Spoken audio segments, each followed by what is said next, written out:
Hello everyone, আসসালামু আলাইকুম। কেমন আছো তোমরা সবাই? আশা করি ভালো আছো। আমি দ্য হ্যাপি হোম থেকে আমার নতুন আরও একটি ভিডিও নিয়ে তোমাদের সামনে হাজির হয়েছি। আজকে আমি তোমাদেরকে দেখাবো কলা দিয়ে মজাদার কলা পিঠা রেসিপি। তো চলো দেখে নেওয়া যাক। এখানে আমি কলা পিঠা তৈরি করার জন্য প্রথমে নিয়ে নিয়েছি 3টা পাকা কলা। কলাগুলো একটু বেশি পাকা নিতে হবে।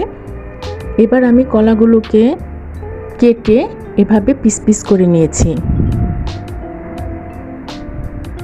এর সাথে কিছুটা পানি অ্যাড করে নিচ্ছি। নিয়ে এবার আমি কলাগুলোকে ব্লেন্ডারের সাহায্যে ব্লেন্ড করে নিব। তোমরা চাইলে হাতেও এই কাজটি করতে পারো।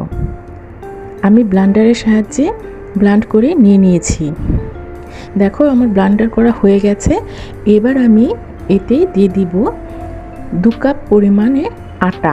তোমরা চাইলে ময়দা দিয়েও করতে পারো, আমি আটা দিয়ে করেছি।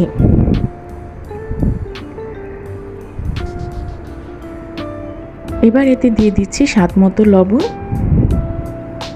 আর স্বাদ মতো চিনি। এবার সবগুলো উপকরণকে আমি হাতের সাহায্যে ভালোভাবে মেখে নিচ্ছি। এই দেখো ব্যাটারটা আমার তৈরি হয়ে গেছে। আর ব্যাটারটা আমি দেখিয়ে দিচ্ছি, ঘনও হবে না আবার খুব বেশি পাতলাও হবে না। এবার কিছু সময়ের জন্য রেস্টে রেখে দেব। কিছু সময় পর এবার আমি এগুলোকে চুলোতে ভেজে নেব। তো আগেই আমি একটি প্যান বসিয়ে নিয়েছি আর তাতে তেল দিয়ে দিয়েছিলাম।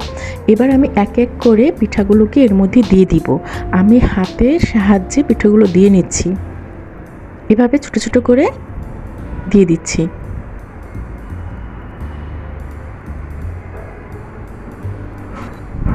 এবার পিঠাগুলোকে উল্টে পাল্টে তুলে নিব। আর দেখো পিঠাগুলো কিভাবে ফুলে উঠেছে।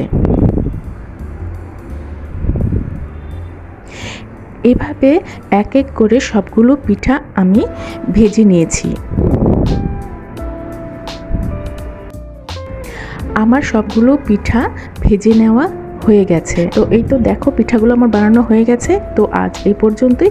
আমার ভিডিওটি ভালো লেগে থাকলে লাইক কমেন্ট শেয়ার করতে ভুলো না। আর যারা নতুন আছো তারা অবশ্যই আমার চ্যানেলটি সাবস্ক্রাইব করে নেবে। তো আজ এ পর্যন্তই। ভালো থেকো সবাই। দেখা হবে আমার পরবর্তী ভিডিওতে। ওকে, আল্লাহ হাফিজ, আসসালামু আলাইকুম।